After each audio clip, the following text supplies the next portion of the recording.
Ayan. So sige. Bali guys, ako nga pala yung huling reviewer na mag coaching ngayon. So ito konting ano na lang to, konting kembot na lang to guys, no.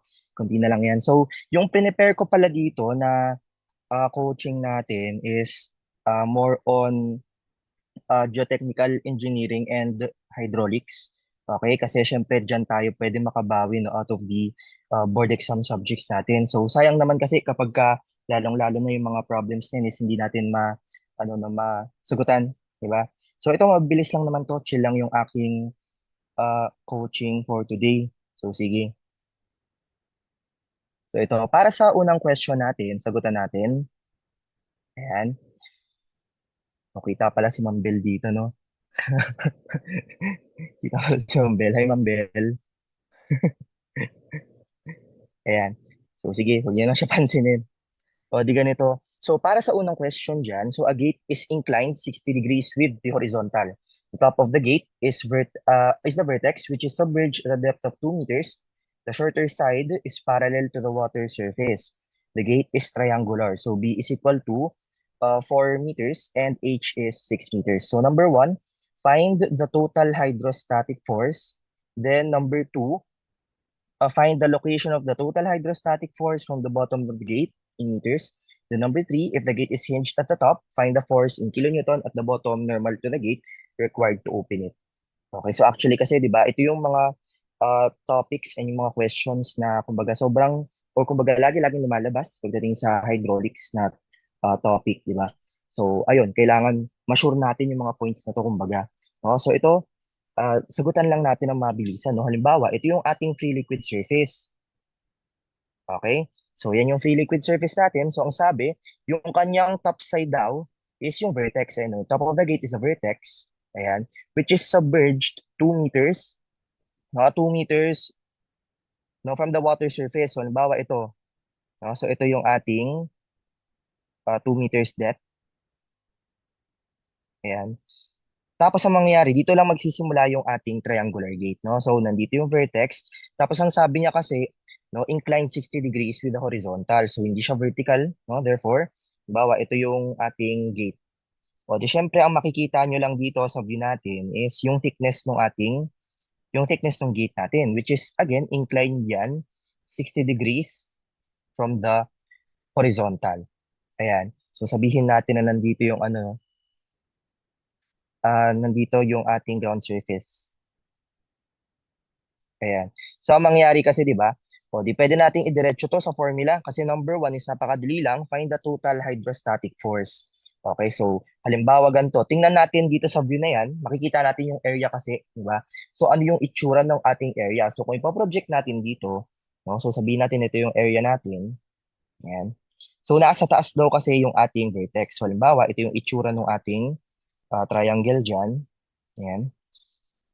Nasa taas yung vertex, no? Tapos, nasa baba dito yung width. Ayan, so ito. So, ibig sabihin yung height nito, ang sabi niya, H is 6, tapos yung B is 4. So, ito yon yung 6 meters. Tapos, ito yung 4 meters. So, syempre, meron tayong center of gravity, di ba? So, yung center of gravity natin, no, nandito yan. Okay, so, dito sa ating view, makikita natin na nandito yung center of gravity. So, ang mangyayari kasi para sa number 1, di ba, ang gagawin natin, yung hydrostatic force that is equal to the pressure at the center of gravity multiplied by the area or simply gamma times h bar times the area. So, ibig sabihin, yung gamma natin dito, no? Sabi niya, water lang naman yan. Dito guys, mag-iingat din kayo, no? Kasi yung iba minsan na careless nagsisolve, no? Hindi nila chinecheck kung ano yung fluid. Okay, so check nyo or double check nyo lagi yan kung ano yung fluid. So, sabi niya, water lang naman to. So, ibig sabihin, ang gamma natin dito is 9.81 kilonewton per cubic meter. Tapos yung ating H bar, again, ang tatandaan nyo dito sa H bar, di ba? That is always measured vertically. Okay, so kahit ano man yung orientation ng ating member na sinubmerge sa fluid, kahit ano man yan, anumang inclination yan, ang H bar ay laging vertical, no? So magsisimula ka sa center of gravity, papunta ka sa free liquid surface. Okay? So again, papunta ka sa free liquid surface, no? So ibig sabihin, ang mangyayari, kapag ka may nakapatong ka dyan na kung anumang fluid, bawa dito, oh, So meron kang nakapatong na kung anong fluid dyan. So hindi mo pwede sabihin na yung free liquid surface kasi hindi pa zero yung pressure dyan. So masasabi mo lang free liquid surface kapag ang gauge pressure is zero. Walang ibang nakapatong na fluid. O di kapag may nakapatong na iba, edi simple lang, i-convert mo lang into equivalent height ng same na fluid, which is, di ba, pinag-e-equate lang natin yung mga pressure doon. So ayun, ilan yung magiging H bar natin dito therefore? So H bar will be equal to, yan, so 2 meters na kasi, nasolve natin to, ito 2 meters to. So magpo-project ka lang ng distance dyan, di ba? So ang mangyayari, ang makukuha mo dito, center of gravity is 2/3 ng 6. Diba? So yan. So 2/3 ng 6. Okay, so therefore this is 4 meters. Tapos ito naman ang matitira dito is yung 1/3, no? So 1/3 ng 6, that is 2 meters. So ang mangyayari, yung naka-incline na distance na to, 4 meters. Baka malito kayo at ilagay niyo yung H bar 2 plus 4. So mali yun, no? Kasi again, yung 4 natin dito is hindi siya naka-vertical, no? So ire-resolve mo pa, i-component mo pa yan kumbaga. O yung vertical na distance yung kailangan natin, ito yun, no? So 4 sine 60. Okay, so yan yung magsisilbing H bar natin. So H bar will be equal to 2 plus 4 sine ng 60 degrees. Okay? So yun na po yung ating H bar dyan. So didiretso ka na dito, no? So that is 2 plus 4 sine 60. Take note lang na laging vertical yan. Tapos yung area, abay, syempre napakadali na lang yan kasi ang area natin dito ay triangle lang, no? So 1/2 base times height. So 4 times 6. Okay, so ilan ngayon therefore yung lalabas na force? So siguro try nyo i-calculator. Wala rin akong emulator, no? Try nyo na lang. So, meron din akong calc dito. So sabayan nyo na lang ako siguro mag-solve. Ayan. So, ang napapalabas kong sagot dito is 643.23 kilonewton. Okay, so para sa unang question natin yan, no? So, mabilis lang, di ba? So, again, kapag ganito, gamma H bar area lang, and the H bar is always measured mula sa center of gravity papuntang free liquid surface, no, na vertical. Tapos, dito, location of the hydrostatic force. So, syempre, di ba, pagka meron tayong hydrostatic force dyan, hindi yan mag-act doon sa center of gravity. Di ba? So, hindi yan dito mag-act. So, ang mangyayari, mag-act yan doon sa tinatawag na center of pressure. So, halimbawa, ito yon, yung force F, yung na-solve natin is already normal to the surface na. So, ang mangyayari, no? So, eto, solve natin yung location ng center of pressure from the center of gravity. So, that is measured E. Okay, tatandaan lang na ang E measurement, yung iba kasi nalilito dito, no? Inisip nila ang eccentricity E is parang H bar na measured vertical. So, hindi, no? So, ang E kasi is measured yan along the inclination ng member. No, kung paano nakalublob or paano nakasubmerge yung member natin, susunod yung ano no, yung measurement ng E. Ibig sabihin, incline distance din or naka-incline din yung ating E, hindi siya vertical. So, formula based lang tayo dito para sa location, no? So, ang mangyayari kasi, diba? So, ang formula natin, that is moment of inertia over AY bar. Okay? So, ang mangyayari dito, this is our moment of inertia. Siyempre, BH cube over 36 yan kasi yan ay triangular, no? So, siyempre, pag rectangular, over 12. Pero dito, BH cube over 36. Okay, so ano yung i-cube at ano yung hindi i-cube sa BH cube over 36? So, syempre, no, ang mangyayari dyan, yung B is yung rule dyan, di ba? Yung B is yung parallel sa free liquid surface, di ba? So, asan ba yung parallel sa free liquid surface? So, actually kasi, sa view natin na to, nakikita nyo dyan, sa view na yan, hindi mo makikita talaga yung 4 meters na width. Ito yun, di ba? Which is, again, iyan ay parallel sa free liquid surface natin. Ito yung free liquid surface natin, no? Ay nasa taas. So, since parallel kasi siya dyan, no, yung ating width, so yan yung ating B. Tapos yung i-cube ngayon, yung 6. Okay, so I hope na-gets nyo, no? So, 4, tapos 6 cube, tapos yung area natin is 1/2, no? 4 by 6, tapos paano yung Y bar? So, actually yung Y bar, no? So, ang mangyayari, di ba, ang Y bar is measured along the inclination din ng member. Kung naka-incline yung member natin relative to the horizontal ng 60 degrees, di ba? So, ang mangyayari, naka-incline din yung ating member ng 60 degrees. Ay, yung ano, no, yung Y bar pala, sorry. No? So, mula dito hanggang dyan, no, magme-measure ka lang. Ayan. So, naka-incline ngayon yung Y bar natin. Tapos, papunta ka rin sa free liquid surface. So, di ibig sabihin, pwede mong i-consider na ito ay 60 degrees din. Tapos, meron kang right triangle, di ba? O di, pwede mong i-consider yung right triangle na to. So, sana nakita nyo. Ito yung right triangle. Diba? So, yung hypotenuse yung y bar, tapos yung h bar yung meron tayong value. Diba? So, ang mangyayari therefore, no, using that relationship ng right triangle na yan, para ma-solve yung y bar, diba? So, yung ating sine function lang. Diba? So, ang mangyayari dito, that is equal to y bar equal sa h bar divided by sine 60 degrees. Ayan. So, ang mangyayari dito, ito yung h bar natin, no? So, sige, substitute lang natin dito yung h bar natin. Okay, so sine 60. O, di ang kakalabasan dito na value is, ilan ba to? 6.309. Ayan, so 6.309 meters. So, yan yung magsisilbing y bar natin. Again, take note, that is always naka-incline kung naka-incline din yung ating member. No? So, magiging equal ngayon, no? Syempre ganito, no? Magiging equal ang h bar at saka y bar kung kailan, no? So, syempre magiging equal sila kapag ka ang theta natin is 90 degrees or vertical yung ating member, diba? So, magiging equal ang h bar and y bar. Pero since dito, no, hindi naman 90 degrees yan, so magkaiba. Okay? So, ayun. Sige, solve lang natin ito. No?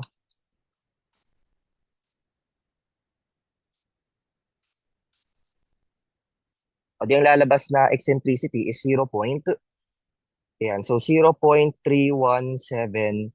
meters.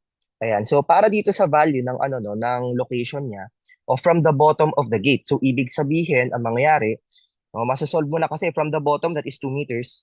So therefore, ang mangyayari, yung location ng center of pressure, center of pressure at 2 minus 2 minus 0.317 kasi yan yung eccentricity natin.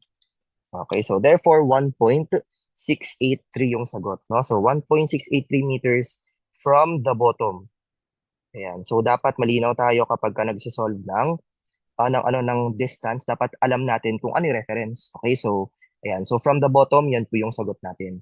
O paano ngayon yung number 3?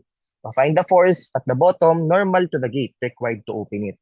So ibig sabihin ang mangyayari, no? So maglalagay tayo ng force na normal to the gate, required to open it. So asan yun? Hinge daw dito siya. So halimbawa ito yun. Maglalagay tayo ng hinge dyan. Ito, hinge. No? So, ang mangyayari kasi, pwede tayong mag-moment dyan sa hinge kasi, so meron tayong reaction, pero kapag ka mag-moment kasi hinge, hindi naman nakakapag-carry ng moment ang hinge, no? So, dyan kayo mag-moment, alamin natin yung force P na to sa ilalim. Ito. So, syempre, normal to the gate, so perpendicular yan. Okay? So, ano ang mga distances natin? So, ang distances, summation lang ng moment about, so, summation ng moment about the hinge, or about the top, no? Top side, ito yung sa vertex, that is equal to 0. Ayan. So, yung moment arm ng F na to, ayan, so about the hinge, that is 4 plus E. Diba? So, F multiplied by 4 plus E, tapos i-equate ko na lang doon sa, o sasalungat yung moment na mapoproduce itong P kasi pasalungat ang rotation about the hinge.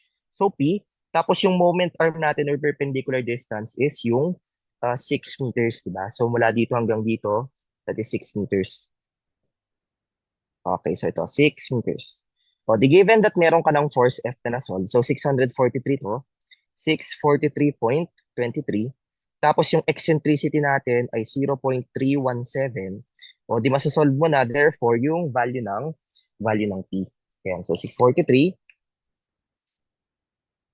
Okay, so yung makukuha nating sagot is 462.6.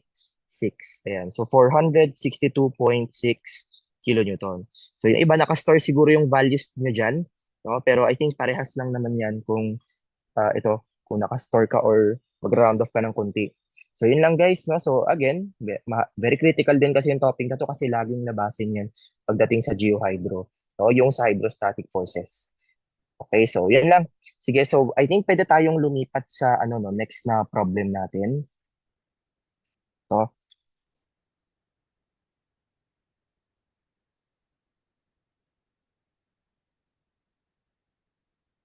Okay, so basahin ko yung problem ha. So, a ship having a displacement of 20,000 metric tons enters harbor of fresh water. The ship captain recorded a draft of 8.4 meters while the ship was still in seawater. Given yung specific gravity. So again, mag-iingat pag ganito, no? O baka isolve niya na seawater lang, ay na water lang. So take note, seawater po yan. Obtain the draft in meters of the ship in fresh water if the horizontal section of the ship below the waterline is 3,000 square meter in both circumstances. Ayan. So actually mabilis lang yung approach nito kasi buoyancy lang yan, 'di ba? Pero minsan nakakalito rin yan kapag gaganto yung way ng given eh. Kasi bakit? Tingnan nyo ha. O meron daw displacement of 20,000 metric tons. So anong ibig sabihin nun? O displacement, ibig sabihin yung na-displace yan na water no doon sa ating ano no sa ating fluid, yung na-displace na water yan. Pero binigay niya is in terms of metric tons. Ba? So ibig sabihin yung bigat nung na-displace na fluid, di ba?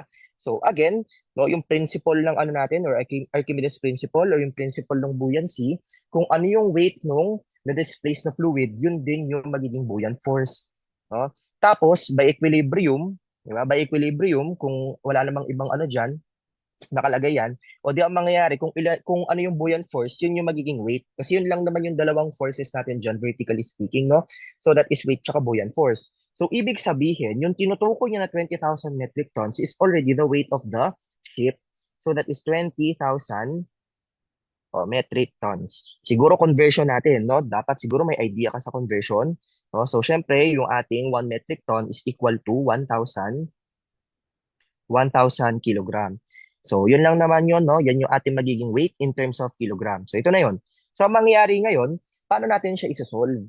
No? So, initially kasi, nasa seawater pa siya. No? So, again, yung case 1 natin dito, no? Yung ating ship is at the seawater. Ang ating specific gravity dito is 1.03. So, halimbawa, ito yung mangyayari dyan. So, nandito ngayon yung seawater natin. Tapos sabihin natin na ito ay ship, ito yung ship natin, gawin natin, halimbawa ito yun, no? Ayan, so halimbawa ito yung ship natin. So ang mangyayari again, buoyant force, no, that is equal to the weight of the ship. Diba? So yan lang naman actually yung mag-iisang equation mo dyan eh. Weight is equal to the buoyant force. So ano ba yung weight natin? So again, 20,000 no, times 1,000, that is already in kilogram. Ito yun guys, oh. Ayan. Tapos i-equate natin. Ito pala, yung weight ko hindi ko na ginawang Newton. No, parehas lang naman yan kung i-convert natin, no? So ito, weight is in kilograms na. Okay? Naka-kilograms tayo. So paano ngayon to? No, so buoyant force, di ba? By definition, that is yung gamma ng fluid natin, no, multiplied by the volume displaced. Yan yung magiging formula natin for the buoyant force. O kaya in this case, kung nakakilogram ka, hindi gamma yung kailangan ko dito, no? Yung density yung kailangan natin, parehas lang naman yan. O density ng fluid. So ang mangyayari, therefore, no, ang density natin ng fluid, take note, seawater to, so 1.03 times 1,000 kilogram per cubic meter. So yan yung density, ay yung density ng ating seawater. Okay? So, saan mo siya i-multiply? So, volume displaced. Ano ba munang masasolve mo dito initially? Diba? Ano bang sabi niya? Ang sabi, yung draft niya daw is 8.4 meters when the ship was still in seawater. Tapos ang sabi, ang cross-sectional area daw, ito the horizontal section of the ship below the waterline is 3,000 square meter in both circumstances.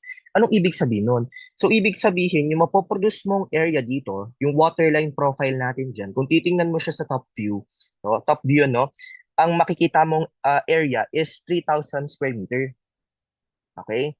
So, paano mo masasolve to? O, ganito kasi, baka ganito ang gawin nyo, which is magkakamali kasi kayo, no? Baka ang gawin nyo, imagine nyo na volume displace yan. Tapos inisip nyo na area to, di ba? Ang mangyayari, bawa, volume displaced. O, volume displaced sa seawater to, Ang mangyayari is iset nyo na area na 3,000 square meter o multiplied by the draft, di ba? Kasi ang area multiplied by the draft is the volume. O, baka ganito ang gawin nyo. Okay, so actually kasi, di ba? Pag gagawin nyo to, magkakamali kayo. Kasi pwede mo lang gawin yung gantong bagay, no? Na kung saan mag-multiply ka ng area sa isang depth, sa depth, no? Or sa draft.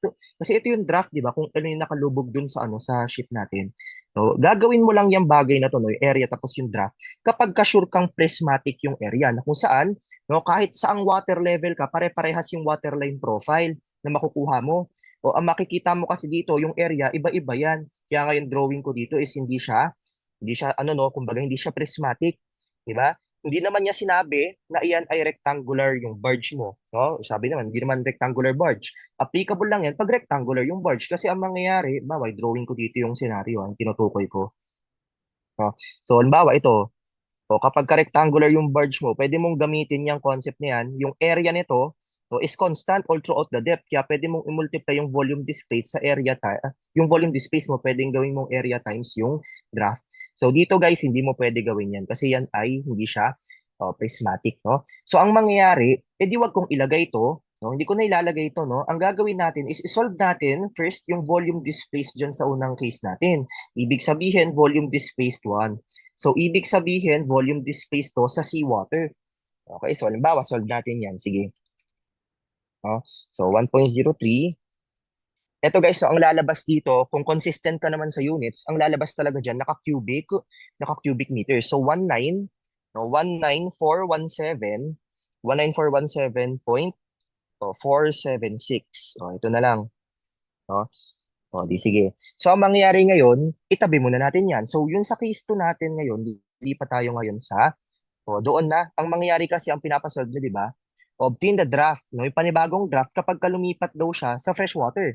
So, ibig sabihin, kung freshwater yan, ang magiging specific gravity natin will be equal to 1 na. No? So, paano to? Same lang yung concept. Ang mangyayari lang, no, kailangan ma-imagine yung magaganap. Kung mas magiging light yung fluid or mas magiging mababa yung specific gravity niya, anong mangyayari dun sa ship?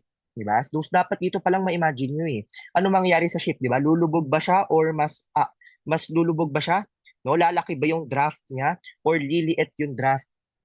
Di ba? So, syempre, dapat ma-imagine nyo, no? Mas light na yung fluid. So, malamang expect nyo, kung mas light na yung fluid, no, mas lalaki ngayon yung ating draft. So, halimbawa, ito. Yung ship natin, no? Okay, halimbawa, ito, no? I-exaggerate ko na lang ng konti, ah. So, halimbawa, mas lumubog na ito, yung ating ship. Lumaki na yung ating volume displaced. So, mangyayari, fresh water na to. So, ang mangyayari, therefore, same lang naman, buoyant force is equal to the weight. Yung weight natin, no? Parehas lang naman yan kung baliktad. No, weight is equal to buoyant force. So yung weight natin again, 20,000 times 1,000 na nakakilogram. Tapos, paano to? Syempre, 1,000 kilogram per cubic meter para sa fluid natin, density ng fluid. Tapos, isolve natin yung volume displaced na pangalawa, which is volume displaced niya to nung sa seawater, or sa no, fresh water na siya. So, therefore, kahit di ko na isolve yan, kita naman na 20,000 cubic meter ngayon to. Diba? So, na-imagine nyo sana yung kaninang volume displaced, no? So, halimbawa, ito, shadean ko to. Ito yung volume displaced kanina. In reference dito, nung mas lumalim siya, no? So, dito na siya ngayon, di ba? Yung kaninang volume displaced, ito, no, shadean ko. Yan. So, ang mangyayari, meron kang butal ngayon, therefore, na, kumbaga, change in the volume, ito yon. So, ito yung change in volume natin na nadagdag doon sa volume displaced, di ba? So, paano makukuha yung change in the volume displaced? So, napakasimple lang. Dalawa kasi yung ano natin, no? Dalawa yung ating volume displaced dito. So, ang gagawin mo dyan para makuha mo yung change in the volume displaced, that's equal to 20,000 minus 19417.476. So, ilan yung change in the volume displaced? Ayan. So, makikita natin na ito ay equal sa 582.52 cubic meter. Na kung saan, paano mo makukuha yung increase ng depth? Kasi kanina ito yung initial depth, initial ano natin, no? Hindi pala depth, sorry, draft, no? Initial draft natin, di sa buwan. So, ang mangyayari, masosolve mo ngayon yung increase ng draft, di ba? So, bakit? Kasi ang mangyayari, dito mo i-assume na kahit ano, no, sabihin natin hindi talaga siya prismatic, di ba? Hindi talaga siya prismatic. Pero since sabihin natin na konti lang naman or maliit lang naman yung volume na yan, pwede mo nang i-assume na prismatic yan. Diba? So, ibig sabihin, yung area dito is 3,000 square meter. Pag tingnan mo sa sa top view, pati dito, ang area is also 3,000 square meter. And in the first place, yun din yung sabi niya. No? In both circumstances, 3,000 square meter yung ating area. So, ibig sabihin, makukuha mo ngayon yung thickness niyan o yung depth na yan. So, ibig sabihin, no, yung ating increase in the draft, that is yung change in volume displaced or increase in the volume displaced, saka ko i-divide yan ng 3,000 square meter. So, ilan ngayon yun? So, ang lalabas that is 0.19 o 194 or 0.19 meters. So, therefore, yung magiging draft natin, final draft na mas lumubog, di ba? So, again, dapat alam kung mas lumubog or mas aangat yung ating ship. So, ang mangyayari dito, makikita mo na to yung draft sa seawater. D sub 2, therefore, is D1 plus yung increase in the draft. Diba? Which is, ang kaninang initial na draft, sabi niya, 8.4, diba? So, yun. So, 8.4 plus yung 0.19. Okay, so therefore, that makes our answer dito 8.59 meters. Ayan, so 8.594 or 8.59, ayan yung sagot natin. No, mag-ingat lang again kasi yung iba careless pag mag-solve. No, basta naiisip nilang volume, no, pag nakikita sila ng ay nagso-solve sila ng volume displays, nasanay sila sa mga problem na rectangular yung barge. Kaya ang area minumultiply sa depth. So again, applicable lang yan pag rectangular yung barge, no, at saka prismatic. Okay? So, yun lang naman. Sige. So, I hope na-gets nyo yung pinapoint out ko dito. So, dilipat tayo ngayon sa next na problem. Okay, so ito. So, very common din na topic pagdating sa board exam sa hydraulics, no? Yung hydrodynamics. Okay, which is yung ino-offer ng hydrodynamic jet of jet of water or jet of fluid sa isang plate, di ba? So halimbawa ito yung question, basahin ko. A jet of water 250 millimeter in diameter impinges horizontally on a flat steel plate. If the discharge is 500 liters per second, determine the following. So number one, force exerted by the jet on the stationary plate. Number two, force exerted by the jet on the plate if the plate is moving at 2 meter per second in the same direction as that of jet.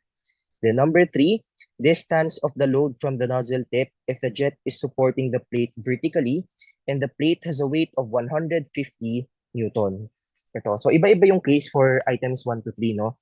Pero ang mangyayari kasi, unang-una, meron kang jet of water. So sabihin natin na ito yung source ng natin, ng tubig. Tama yan. Bagay nozzle, no?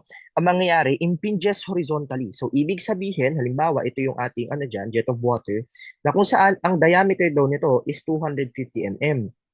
Yan. Tapos, meron ka pang flow rate, di ba? Yung flow rate dito is 500 liters per second. So, ang sabi kasi, unang-una, stationary lang yung plate natin. So, ibig sabihin, halimbawa, ito yung plate, tatama dyan yung ating water jet. So, sabi water yan ha. Okay, so water, mag-ingat din dito kung ano yung fluid kasi nakadepende din yan sa sa magiging type ng fluid kung ano yung magiging lakas nung ating hydrodynamic force. O halimbawa ito, kung ganyang simple lang naman, 'di ba? Ang mangyayari kasi yung magiging formula talaga natin dito that is equal to rho times q times the velocity. Okay, pero minsan kasi may mga cases tayo na kung saan yung plate gumagalaw din, which is yun sa number 2. Di ba? So, paano yung case natin na kung saan gumagalaw din yan? Ito, mamaya na lang siguro, no, yung number 2 na to. Sige, doon muna tayo. Mas mabilis naman tong masolve. Okay, so para sa force natin, ang rho natin is 1,000. Again, 1,000 yung gagamitin ko kasi ito ay water. Tapos, yung ating flow rate, okay, that is equal to 0.5 cubic meter per second. Tapos, yung velocity natin, paano masasolve? O, syempre, meron kang Q, no? Meron ka ring area na masasolve kasi meron kang diameter. So, Q over A na lang to. Diretso ko na. O, 0.5 cubic meter per second divided by the area. No, circular, pi over 4 times 0.25 square, yan, naka-square meter. So, ang lalabas ditong force is naka-Newton. Okay, so ilan to? Ayan, so 0.5 pi over 4 times 0.25 squared. Okay, so ito, 5,092. Okay, so yan yung sagot natin. 5,092.96 Newton. Ayan.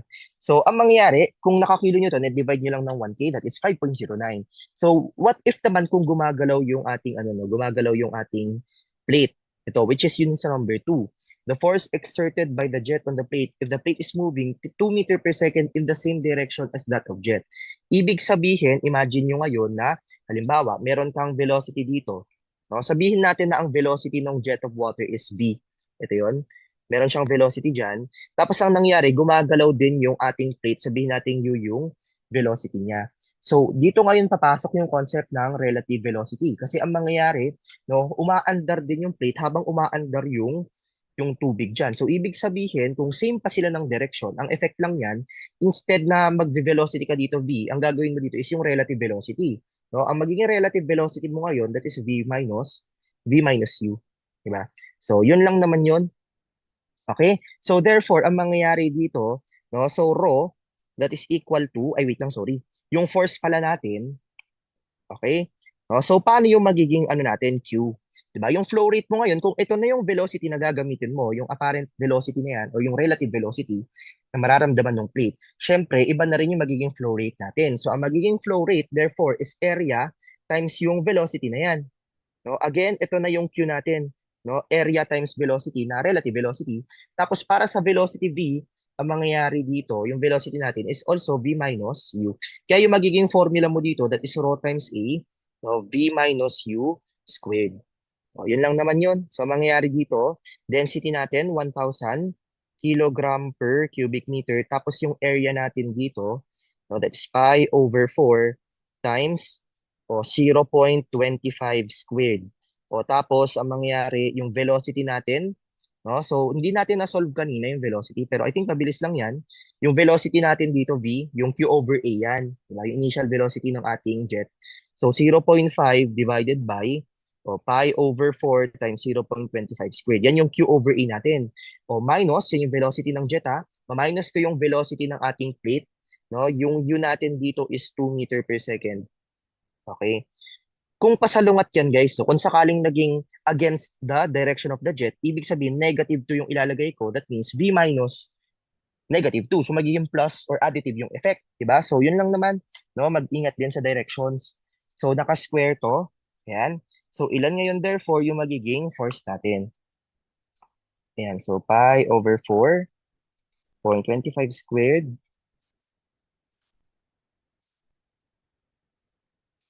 Okay, so ilan yung lalabas na sagot? So this is 3289.31 Newton. So ito yung magiging sagot natin. Ayan, so naka-Newton. Okay? So ito magiging careful lang kayo dito kasi baka ang maging error na solution, ipakita ko sa inyo yung possible error solution is mag-stick kayo sa formula ng rho QV. No? Tapos ang mangyayari, yung velocity nyo dito na gagamitin is, alam niyo yung concept ng relative velocity, kaya V minus U. Pero baka ang gamitin nyo kasi, no, rho, tapos yung Q nyo is still yung 500 liters per second. So mag-iiba talaga yung lalabas sa sagot doon. No? Hindi siya parehas using this one kapag ka ang gamitin nyo is itong equation. No? So again, pag mag-row QV kayo dito, make sure na ang Q nyo is hindi na yung 500 liters per second. No? Area times yung, ito na yung Q natin dyan. So ayun. No? So yun lang naman yung possible na maging error mo dyan. Diba? So sige, para sa number 3 tayo. Para sa number 3, distance of the load from the nozzle tip if the jet is supporting the plate vertically and the plate has a weight of 150 Newton. No? So ano yung gagamitin mong equation? Ang mangyayari kasi parang ang effect niyan, parang meron siyang sinusuportahan na plate diyan, no, na may bigat na 150 Newton. Okay? Ito.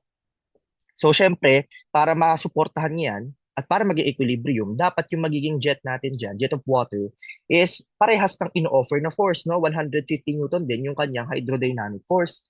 Okay? Pero syempre, no, merong specific na height daw yan doon from the nozzle tip. So sabihin natin ito yung nozzle tip natin. Ayan. So ang mangyayari kasi dyan, di ba? O di meron ka ng hydrodynamic force, yung 150 Newton. Yan yung kailangan masuportahan. Di ba? So wait lang. Supporting the plate vertically, tama naman. Okay, so ito. Ang gawin natin dito, isolve ko muna yung magiging required na velocity natin, di ba? Syempre guys, may velocity dito yung ating nozzle, yung velocity ng water dito, kung kakalabas niya lang sa nozzle. So sabihin natin ito yung initial velocity V1. Tapos syempre dito, meron kang final velocity V sub 2, which is syempre kung vertical yan na na vertical yung ating flow, hihina yung velocity mo. So expect mo na ang V sub 2 is hindi parehas sa V sub 1 yan. So meron ngang specific na height yan dyan which is yan yung pinapasolve ngayon ng problem. Diba? So paano mo masosolve yung velocity na ito, velocity ng tubig, para masuportahan yung 150 Newton load? Diba? Anong gagamitin mong equation? Ayan, baka malito kayo guys ha, ito ang maaari nyong gawin. Baka sanay kayo sa formula na ang gamitin nyo is ito. Diba? Which is again, gagamitin mo lang yan kapag ka yung plate is gumagalaw din. Di ba? O kaya yung sinusuportahan niya, gumagalaw din. Di ba? O baka gamitin yan dito, hindi naman to gumagalaw. Di ba? So that is, sinusuportahan niya lang. So steady yan. So ibig sabihin, ang magiging equation natin dito, walang iba, kundi ito, no, yung rho QV. Meron kang Q. Ano yung Q mo? Siyempre, yung Q mo is yung binigay niya na flow rate 500 liters per second, malalaman mo yung velocity na kailangan para masuportahan yan, no? Masuportahan yung 150 Newton load. So again, ang ating equation is rho QV. Okay, so hindi po gumagalaw yung plate na yan. So ang mangyayari, 150 Newton, this is 1,000 kilogram per cubic meter. Ang ating flow rate is 0.5. Tapos masasolve mo yung velocity, which is yung V sub 2. Na? So ilan na ngayon yung magiging V2 natin? Ayan, so 1 over 1,000 is 0.5. So that is 0.3 meter per second. Okay? So yun lang naman. So, ang mangyayari, yan na po yung ating required velocity. Tapos, meron ka ng initial velocity. So, paano mo masasolve yung initial velocity dito? Kasi yung V sub 2 natin is 0.3 meter per second. O di ang mangyayari, this is Q over A. Ito yung kanina pa nating sinasolve, no? O 0.5 over pi over 4 times 0.25 squared. O Q over A lang siya. So ito. O that is equal sa 10.186 meter per second. O di ano to? O di syempre rectilinear motion na lang siya. O kaya yung sa concept ng free fall, pwede kang gumamit ng formula, di ba? Final velocity squared is equal to initial velocity squared plus 2 times the acceleration times yung distance traveled. No? So, ang mangyayari dito, since gravity lang naman yung magpapabagal dyan, ibig sabihin ng acceleration mo is yung negative 9.81 meter per second squared. Kinonsider kong negative, no? Kasi downward yan. So, yun lang naman. No? So, ang mangyayari, 0.3 squared equals 10.186 squared. Minus ko na to, 2 times 9.81, tapos yung distance traveled, sabihin natin h. Diba? So, yun. So, makuha natin yung sagot. Okay, so yung makuha nating sagot is 5.28. Ayan. So 5.284. 5.284 meters para sa distance ng plate from the nozzle tip. Okay, so yun lang naman. Wag lang kayong malilito sa formula na gagamitin, no? Kasi yun lang. Ito, gagamitin nyo lang to once na gumagalaw din yung plate. Okay, pero again, ang main formula talaga natin is yung rho QV. Okay, so sige.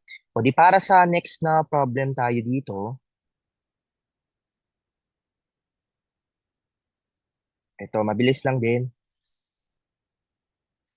Okay, so another question. So a trapezoidal canal has a bottom width of 6 meters and a side slope of 2 horizontal, 1 vertical. When the depth of the flow is 1.2 meters and the rate of the flow is 20.4 cubic meter per second. Ayan, so number 1, compute the specific energy in meters. Number 2, roughness coefficient n is 0.015. Obtain the slope of the canal using Manning's formula. Then the average shear stress at the boundary over the surface of the channel in Newton per cubic meter. So ito. No? So ang topic natin is for open channels naman. Okay, so ayan. O di ang mangyayari dito, trapezoidal canal daw yan. O di halimbawa, ito yung ating cross-section ng open channel. Ito yung side slope natin. Ayan. O, tapos ang side slope natin dyan, diba? So 2 horizontal, 1 vertical. Ibig sabihin, for every dimension mo sa vertical, no, every unit, no, any unit distance na dodoble pagdating sa horizontal. Tapos ito yung ating free liquid surface ng ating open channel. Bawa ito. Ayan. So ang mangyayari, binigay niya to So unang-una bottom width 6 meters. Ito yon. Tapos yung ating depth dyan, that is 1.2 meters. No? Tapos, kung 1.2 to, no, pwede mong hatiin kasi, given naman yung slope niya, na, so pwede mong hatiin yan into triangle, na kung saan yung magiging horizontal dimension, since given yung slope, parehas lang yan, 2 horizontal, 1 vertical. Again, for every vertical dimension na dodoble sa horizontal. So, magiging 2.4 meters ngayon to. Tapos ito, 2.4 meters din. Tapos, masosolve mo to ngayon, ito yung 6 meters, edi ilan yung ating length ng free liquid surface o yung top length. Di ba yan yung dinedenote natin pagdating sa ano, no? O open channel, yun yung capital B. Okay, so therefore, no, 2.4, the 6, so that is 10.8. Ito, 10.8 meters to. O di masosolve mo na ngayon yung ating magiging, o halimbawa, o specific energy. So para sa specific energy, again, total energy lang yan, di ba? Na kung saan, total energy na kung saan ito yung reference mo o yung datum line mo. No, yung bottom width of that, ano, no, yung ating lowest point ng channel, yun yung ating magiging Z is equal to 0. Tapos solve mo lang yung total energy. O total energy that is V squared over 2G plus D. Kasi walang pressure head kasi open channel nga siya eh. Diba? So, ang P over gamma is hindi na sinasama sa open channel. No? So, yan yung specific energy natin. So, ang mangyayari, velocity muna isolve natin. Okay, given yung Q, ayan, 20.4. So, velocity, that is, wait lang, solve ko muna yung area. Okay, so area muna tayo. So, para sa area, that is yung average ng 10.8 at saka ng 6. Tapos i-multiply mo sa distance between the two bases, which is 1.2. Ayan. So, masasolve mo ngayon yung area natin. Ayan. So, ang magiging area dito is 10.08 square meter. Tapos, masasolve mo pa yung velocity kasi meron kang Q and meron ka lang area of the flow. So, that is 20.4 cubic meter per second. I-divide natin sa area na 10.08 square meter. Ayan. So, 20.4 divided by yung velocity. So, that is 2.024. Ayan. 2.024 meter per second. Eh, di tapos na. Diba? So, para sa ating specific energy, V squared over 2G plus D lang. So, 2.024 squared over 2 times 9.81 plus yung depth natin na 1.2. Ayan. Okay, so ang magiging sagot natin dito, therefore, that is 1.41. Okay, so yun lang. 1.41 meters, formula-based po yan para sa specific energy. Tapos, ang mangyayari, para dito sa number 2, nagbigay naman siya, di ba, ng ating N. Ayun, so N, so maaari nating magamit yung Manning's formula. I-resolve ko muna siguro dito yung ating hydraulic radius. Diba? So, kailangan natin siya sa formula eh. So, hydraulic radius, that is the area over the wetted perimeter. Meron ka ng area. Pag sinabing wetted perimeter, yan lang yung lining ng open channel na nababasa at nadadaanan nung flow. So, ibig sabihin, ito lang yung tinutukoy niya dyan na wetted perimeter. Hindi may sasama yung top bit. O, di paano ngayon to? O, di masasolve mo ngayon yung kumbaga yung hypotenuse ng right triangle na to eh. To, di ba?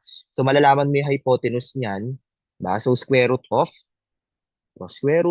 2.4 squared plus 1.2 squared. Ayan. So, ayan. Ano lang siya? Pythagorean. So, lalabas dito, no? 2.683. Ito. So, 2.683. Tapos dalawa yan, dalawang side slope yan. So ang mangyayari, no, so ito diretso ko na, ang area is 10.08 square meter. Tapos yung wetted perimeter mo is 6 plus dalawang 2.683 naka-meter. So ilan therefore yung magiging hydraulic radius natin? Ayan, so 6 plus 2 times 2.683. The hydraulic radius is 0.88 o 887 meters. Di ang mangyayari dito, pwede ko nang gamitin yung formula. So yung formula na ginagamit dyan, pwedeng in terms of V, pwedeng in terms of Q, pero parehas lang yan. Kapag ka in terms of Q, meron kang A, di ba? So A over N, R raised to 2/3, S raised to 1/2. So ang Q natin is yung binigay niya na Q dito, 20.4 po yan. Yan. So 20.4 cubic meter per second. Ang area is 10.08. Tapos yung roughness coefficient or yung Manning's coefficient natin is 0.015. Take note ha, yung ating N is around dyan lang talaga ang value ng N. 0.0 something yan. So kung makakita kayo ng N na medyo kakaiba, ba 0.15. Baka error yun, no? Pag 0.15 lang yung nakalagay na N, automatic yan, 0.015 yung value niyan. Baka typo lang. Ang R natin dito is 0.887 raised to 2/3. Tapos ang isosolve is yung slope of the canal. So, ibig sabihin, S raised to 1/2. Diba? So, ilan yung magiging value ng S dito? So, shift solve lang.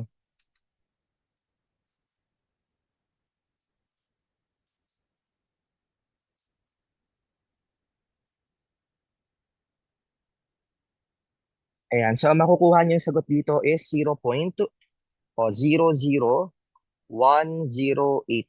Ayan. So, pwede na siguro to 1081 or 1082. So, depende siguro kung naka-store or naka-round off. Hindi naman malayo yan sa isa't isa. So, yan na yung ating sagot para sa slope. Okay, so yun lang. Then, para dito sa ating average shear stress. Okay, so para dito sa number 3. Yan, so average shear stress, that is gamma times R times S. Yan yung gagamitin natin ditong formula. So formula based lang. Ang gamma natin dito is 9810. No? So hindi natin gagamitin yung nakakilonewton. Kasi kapag ka shear stress sa boundary ng open channel in terms of Pascal lang yan. Hindi naman ganun kataasan din yung madedevelop na shear stress dyan. So ang R is 0.88. Ito yun, no? Hydraulic radius, 0.887 meters. Tapos yung S is 0.001081. Ayan. So, ilan therefore yung ating sagot? Yung 810. Okay, so 9.4. Okay, so 9.4 Pascal. Pascal yung lalabas kasi naka-Newton per. So, Newton per square meter tayo dyan. So, ayun. Bale, yun lang. No? So, again, yan yung ating open channel. Sige, so para sa next na problem, wait lang. I think parehas lang din to halos dun sa kanina. No? So, sige. I think ito yung huling problem natin, no? Tapos, mag-terms tayo ng konti. O di, sige. Ang mangyari, from a nozzle diameter of 30 millimeter, water flows out vertically under a constant head of 25 meters. So ito, ang constant head dyan is 25 meters. So pag sinabing constant head, yan yung magpo-produce ng flow. So alam nyo na, pwede ka makakuha ng, o ano dyan, no? Nagbigay naman dito, no? Ito the coefficient of velocity and coefficient of discharge, okay, of the issuing jet are 0.98. Ito, so magagamit natin ito. Evaluate at what constant height in meters vertically from the tip of the nozzle would the jet of water support a load of 300 Newton. So, ayun. Ang mangyayari dito, solve lang natin yung magiging velocity natin. No, halimbawa ito. No, again, parang parehas lang din sa kanina. Ang una mong masasolve dito is yung velocity dyan sa nozzle. So, ang mangyayari kasi, yung velocity dyan sa nozzle, that is equal to yung C natin, no? C for velocity, coefficient of velocity, i-multiply mo lang sa square root of 2GH. Diba? So, that is 0.98. Kasi ito, theoretical pa lang yan na ano, square root of 2GH. No? Theoretical pa lang na velocity. So, multiply mo pa siya ng coefficient of velocity. Ayan. So, ang mangyayari, square root of 2 times 9.81. Tapos yung constant head na 25 meters. Ayan, so meron kang velocity dito. So, square root of 2GH. So, 21.704 meter per second. Tapos, ang mangyayari, di ba? O, again, parehas lang sa kanina. Meron kang isusuportahan na load dito na 300 Newton, which is, again, ito yun, no? Halimbawa, ito ulit siya. No? So, merong bigat na 300 Newton. Para ma-support yan, dapat yan din yung ating hydrodynamic force. No? So, force natin, hydrodynamic force should be 300 Newton. So, paano mo masasolve muna yung flow rate? Kasi iset natin to na equal sa rho times Q times V eh. Diba? So, paano yung flow rate? So, solve muna natin yung flow rate. So, yung flow rate natin, so that is, given po yung coefficient of discharge. So, C times the area square root of 2GH. Actually, pwede mo nang i-multiply sa area to eh, kasi parehas lang din naman yung lalabas niyan. So, ang coefficient of discharge natin, 0.98. Ang area, pi over 4 times 0.03 squared. Ito yon no? Yung diameter. Square root of 2 times 9.81 times yung 25. O, di ilan yung flow rate natin dito? So, pi over 4.03 squared, square root of 2GH. O, di yung flow rate natin is 0.0153 cubic meter per second. O, di meron ka ng Q. O, again, masasolve mo yung velocity at 0.2 kasi meron kang velocity dito, no? Ayan. So, ang mangyayari, velocity at 0.2, F, that is equal to rho QV. Ang rho natin is 1,000 kasi tubig daw yan. Tapos yung flow rate natin is 0.0153 cubic meter per second. Tapos masasolve natin yung velocity given that this is 300 Newton. Ayun.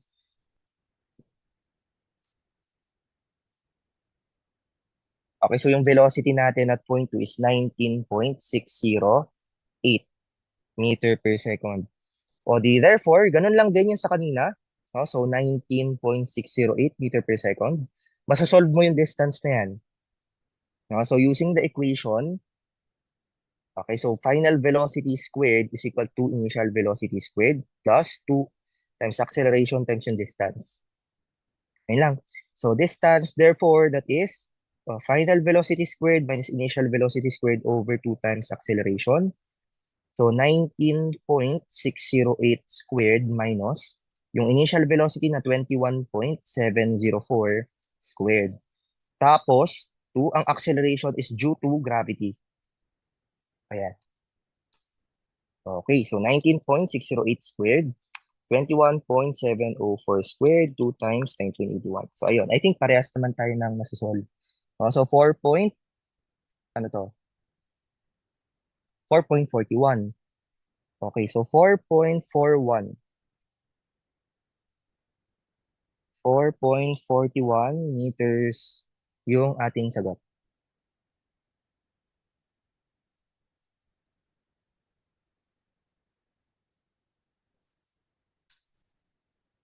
Sige. So, I think yan lang din yung ating for problem solving. No? So, ang ipakita ko dito or flash ko susunod, no, mabilisan lang. Yung pag-flash ko dito, yung sa mga terms naman. Sige. Okay, so para sa terms natin, mabilisan lang na pag-flash, no? Sige. So, para dito sa unang question, ayan, no? Which is not a characteristic of a soil mass? Ayan, anong sagot dito, guys? Ayan, so ang sagot dito is, syempre halata din naman, no, kitang-kita this is gas.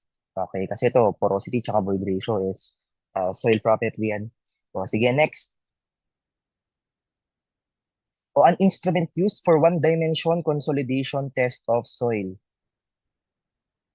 O, permeameter, consolidometer, penetrometer, or pictometer. So, I think halata yung sagot, no? So, that is yung consolidometer or oedometer. Yan po yung nagme-measure ng consolidation ng soil. O, yung ibang mga nasa choices, halata din naman na hindi yung sagot, no? Iba yung mini-measure nila. O, sige. O, one of the following condition does not affect the bearing capacity of the supporting soil. O, ano yung sagot? O, syempre, lahat yan nakakaapekto except yung letter C. Diba? So again, iba yung ina-apply mo doon sa kapasidad ng lupa. Diba? So, maaari kasi na ang i-apply mo load is mas exceeding doon sa capacity. Diba? Maaari din naman na hindi. No? So again, independent yung dalawa.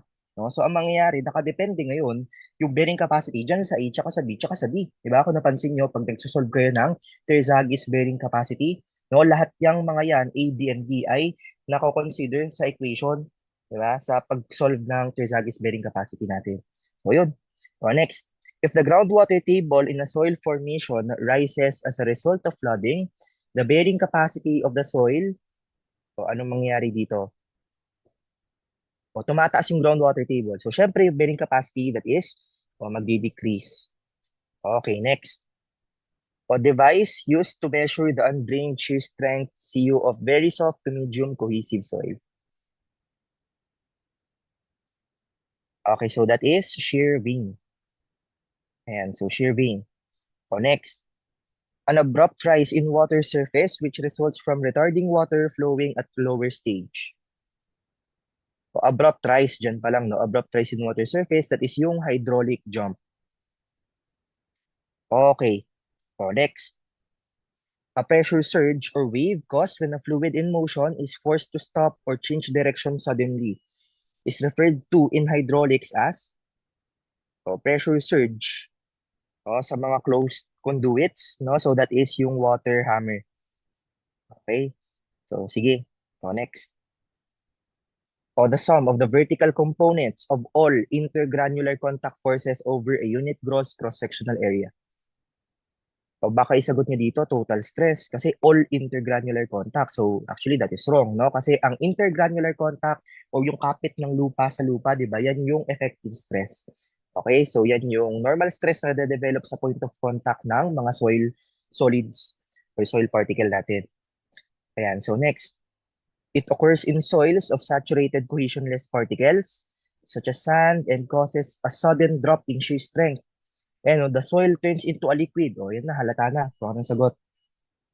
So, anong sagot? That is liquefaction. Okay, next. In a triangular channel sections, the most economical section is achieved when the sloping sides make an angle of blank with the vertical. O, anong sagot dito? Baka 90 degrees isagot nyo. Ang 90 degrees is yung vertex angle ng ating triangular channel. Pero ang tanong niya kasi is yung sloping side makes an angle of blank with the vertical. Diba? So yung isang side natin is with the vertical, so more likely 45 degrees yung tinutukoy niya dyan. Okay, kasi ano no, hindi yan yung vertex angle. So next, a line along which a water particle will travel from upstream to downstream side in the permeable soil medium. Ayan, so that is your flow line. So next, a line along which the potential head at all points is equal. So, syempre, equipotential line. So, yun. So, sa iba, parang common sense lang din eh. So, a combination of flow line and equipotential line. So, that is your flow nets, di ba? So, yan yung sagot natin. So, next. If the flow velocity is the same magnitude and direction at every point in the fluid, the flow is said to be uniform, non-uniform, steady, or compressible. So, that is uniform flow. Okay, pag same daw yung velocity and magnitude at every point. So next, if at a given instant, the velocity is not the same at every point, the flow is said to be, syempre, kung kanina uniform, ito, so non-uniform yung flow. So next, if the conditions, velocity, pressure, and cross-sections may differ from point to point but do not change with time, okay, so basta relative sa time, okay, so hindi nagbabago yung mga flow conditions, so automatic that is steady. Kasi pag nagbabago na relative sa time, di ba, o unsteady na yung tawag mo dun. So next, the magnitude of hydraulic hammer effect in a closed conduit depends on hydraulic hammer or yung water hammer. So anong sagot? So syempre, di na yan, di ba? All of the above na yan. Okay, next. So the suitability number of unsuitable backfill material ranges from. So ang sagot dito is, ayan, 50. Syempre, mas okay kapag ka mas mababa yung suitability number, no? So yan yung table. So next. The flow of water in a pipe takes place from higher pressure to lower pressure, ano ba? Higher level to lower level. So, syempre, ang batas dyan, kahit sa physics, no? O higher energy to lower energy. Diba? Kasi kung higher level lang to lower level, di ba? Paano aakyat yung tubig sa mga higher elevations? Di ba? So, ang mangyari from higher energy to lower energy. Okay, so yun. So, on which following factors the magnitude of the buoyant force acting on a body in a given fluid depends? Ayan, so anong sagot? O saan daw nakadepende yung buoyant force? I think formula-based lang. Kasi buoyant force is density times times volume eh. I think yung magiging sagot dyan, di ito, yung letter D. Density of the fluid and the volume of the body immersed in it. Next. Present effective pressure induced by the existent overburden is computed as the weight of the column of the soil above the point evaluated. Ilan or anong sagot?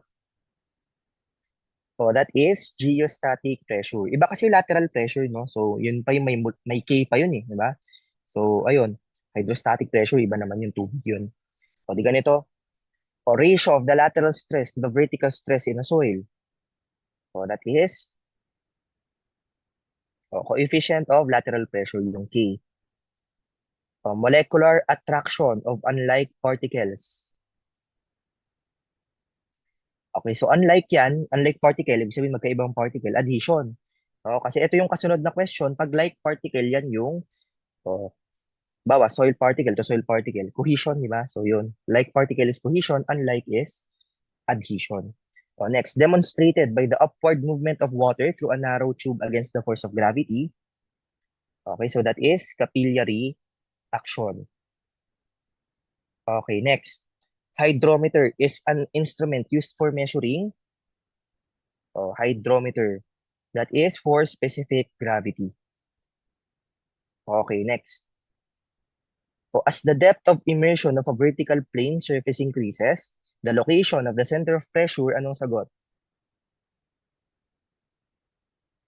That is A, falls closer to the center of gravity. Okay, so actually hindi pwedeng coincide yung mangyari, no? Hindi pwedeng mag-coincide yung center of gravity sa center of pressure. Kasi hindi naman pwedeng maging E is equal to zero. Formula base pa lang, E is equal to I over AY bar. Hindi naman pwedeng maging zero yon. Pwede lang yan maging coinciding, no, kapag ka horizontal yung plane mo na ilulublob sa ano, no, sa fluid. Pero kung vertical, hindi. Okay, so kung horizontal, ayun lang magko-coincide yan. Ayan. So a granular soil deposit is considered medium if the blow count of a standard penetration test is between.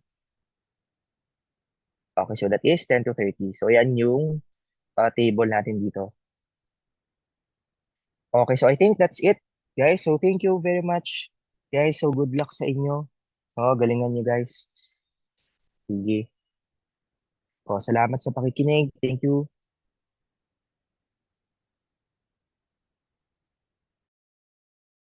Pinaka-last. Pinaka-last na ganun siya. Kaya unsa nang oras? Oras. Uy, ito. Okay, pang-last na yun eh. Bonus question. George, can Action. Okay, next. Hydrometer is Hello? Sige. Sige po, sir.